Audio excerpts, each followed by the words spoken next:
The live TV, सच सबसे आगे। नमस्कार, मैं हूं रंजीत झा और आप देख रहे हैं द लाइव टीवी। 2024 लोकसभा चुनाव से पहले प्रधानमंत्री नरेंद्र मोदी और पूरी भाजपा को एक के बाद एक कई झटके लग रहे हैं और ये झटके इतने दमदार हैं, इसका असर बहुत ही व्यापक होने जा रहा है। नए संसद भवन के उद्घाटन में 20 विपक्षी पार्टियों ने बहिष्कार कर दिया। कहा कि हम इस कार्यक्रम में शामिल नहीं होंगे क्योंकि इसमें ना तो राष्ट्रपति को बुलाया गया है, ना ही उपराष्ट्रपति को बुलाया गया है। मुद्दा जो भी हो, लेकिन यहां मोदी सरकार को झटका तो लगा है।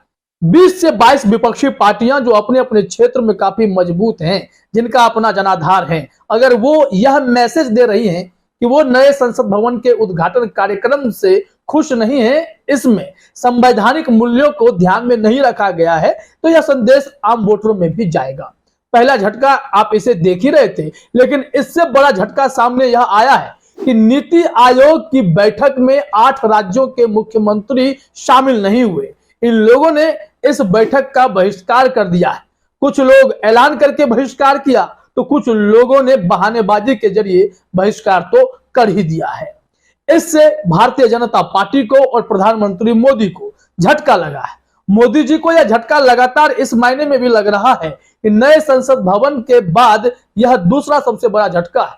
और इससे पहले अगर इसे अंतरराष्ट्रीय स्तर पर देखें तो G20 की बैठक जो कश्मीर में कराई गई, वहां पर भारत के दोस्त माने जाने वाले सऊदी अरब, इजिप्ट, तुर्की जैसे कोई भी कंट्री शामिल होने नहीं पहुंचा। तो ऐसे में प्रधानमंत्री मोदी अपने भी देश में घिर रहे हैं और विदेशों में भी कूटनीति को लेकर चर्चे में आ गए हैं कि आखिर क्यों ये सब देश इनका बहिष्कार कर रहे हैं। खैर, वो अंतरराष्ट्रीय मुद्दा है, लेकिन बात अगर हम अपने देश की करें तो यहाँ पर कई राज्यों में इस साल के अंत तक विधानसभा चुनाव होने वाले हैं और फिर अगले साल लोकसभा के चुनाव होंगे। ऐसे में बीजेपी को एक के बाद एक ताबड़तोड़ झटका लगते रहेंगे तो चुनाव में भी इसका भारी असर पड़ सकता है।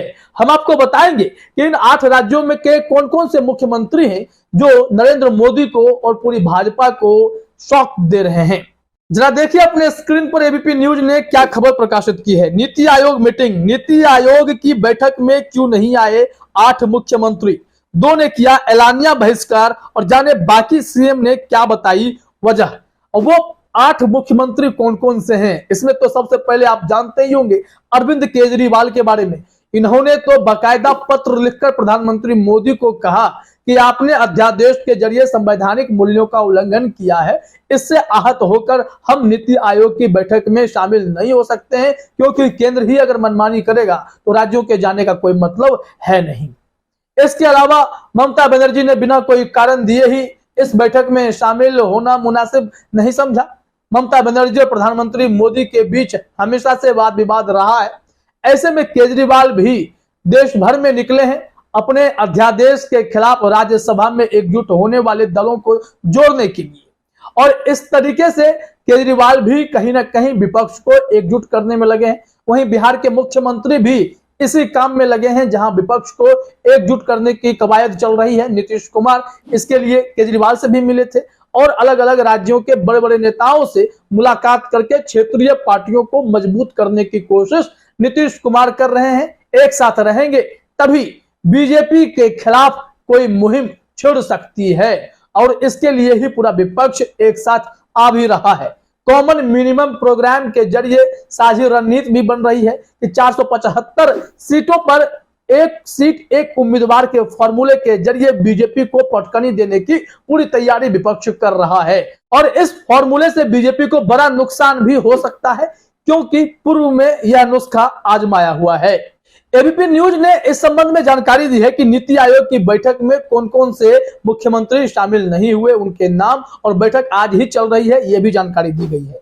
नई दिल्ली के प्रगति मैदान में नए कन्वेंशन सेंटर में नीति आयोग की गवर्निंग काउंसिल की 8वीं बैठक चल रही है। पीएम नरेंद्र मोदी इसी बैठक की अध्यक्षता कर रहे हैं। बैठक का विषय विकसित Bharat 2047 role of team India है। वहीं नीति आयोग की बैठक में 8 मुख्यमंत्री शामिल नहीं हुए। इनमें पश्चिम बंगाल की ममता बनर्जी, बिहार के नीतीश कुमार, तेलंगाना के केसीआर, तमिलनाडु के एमके स्टालिन, राजस्थान के अशोक गहलोत और केरल के पिनराई विजयन हैं। वहीं दिल्ली के अरविंद केजरीवाल और पंजाब के भगवंत मान ने सीधे तौर पर बहिष्कार किया है। भगवंत मान ने कहा कि केंद्र सरकार पंजाब के साथ भेदभाव कर रही है, इस वजह से नीति आयोग के बैठक में जाने का कोई मतलब नहीं बनता है।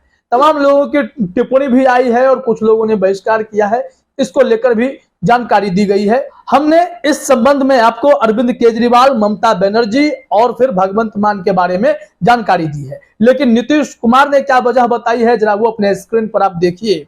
बिहार कैबिनेट के वरिष्ठ सदस्यों ने कहा कि नीतीश कुमार ने पूर्व प्रतिबद्धताओं के कारण उपस्थित होने में असमर्थता व्यक्त की। उन्होंने कहा कि अगर कोई और उनकी जगह ले सकता है तो उन्हें केंद्र सरकार से वापस सुनना होगा। नीतीश ने कहा कि नई संसद की क्या जरूरत थी, पहले की इमारत एक ऐतिहासिक थी।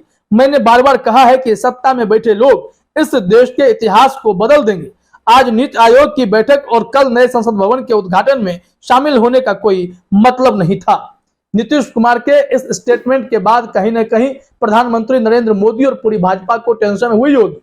बिहार में नीतीश कुमार के सहारे कई बार बीजेपी ने अपनी चुनावी नैया पार की है, चाहे वो विधानसभा का चुनाव हो या फिर लोकसभा का चुनाव हो। अधिकतम सीटों पर बीजेपी को जीत हासिल हुई। ऐसे में अब बीजेपी को सोचना पड़ेगा कि नीतीश कुमार तो वैसे भी बिहार में झटका दे चुके हैं, क्या आने वाले समय में फिर से साथ आने की कोई संभावना थी, या फिर वोटों के ध्रुवीकरण के सहारे बिहार में सियासत करने की जो साजिश बीजेपी रच रही है, उन सब पर नीतीश कुमार पानी फेरते हुए नजर आ रहे हैं। वही बात अगर केसीआर और एमके स्टालिन की करें तो केसीआर तो पहले ही तय कर चुके हैं कि उन्हें नीति आयोग की बैठक में नहीं, अरविंद केजरीवाल के साथ बैठक करनी है।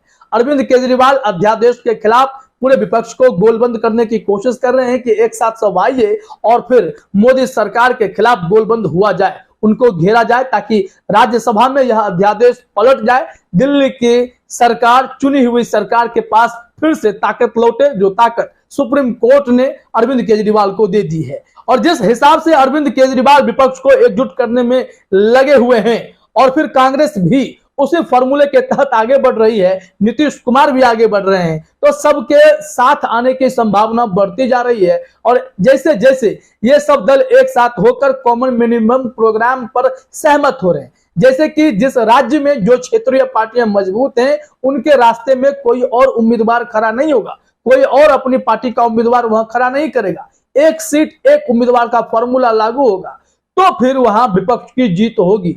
और ऐसे में 475 सीटों का चयन किया गया है, जिसमें ममता बनर्जी का कहना है कि 200 सीटें कांग्रेस के हिस्से में सीधे दे दीजिए, बाकी की जो सीटें बचती हैं 343 उस पर क्षेत्रीय पार्टियां चुनाव लड़े। और क्षेत्रीय पार्टियां जो हैं बहुत हैं, कम नहीं है। ममता बनर्जी बंगाल में मजबूत हैं, तो वहीं कांग्रेस, एनसीपी और शिवसेना मिलकर महाविकास आघाड़ी बनाकर महाराष्ट्र में चुनाव लड़ना चाहती है। बिहार में महागठबंधन पहले से है, जहां पर नीतीश कुमार, तेजस्वी यादव, फिर कांग्रेस और वाम दल की पार्टियां, ये सब एकजुट होकर वहां चुनाव लड़ना चाहती हैं। तो इस तरीके से बीजेपी को घेरने की जो पूरी तैयारी हो रही है, तो इससे लोकसभा में बीजेपी को बहुत ही जबरदस्त झटका लग सकता है। और इसकी शुरुआत इस तरीके से हुई है कि नीति आयोग की बैठक का भी बहिष्कार हो गया, नए संसद भवन के उद्घाटन का भी बहिष्कार हो गया। तो विपक्ष की एकजुटता दिखने लगी है, ताकत दिखने लगी है, और जनता अब इसको देख करके तय करेगी कि वोट किस तरफ डाला जाए। पीएम मोदी की परेशानी खत्म होने का नाम नहीं ले रही है। फिलहाल इस वीडियो में इतना ही। आप सभी का हमसे जुड़ने के लिए बहुत बहुत धन्यवाद। द लाइव टीवी, सच सबसे आगे।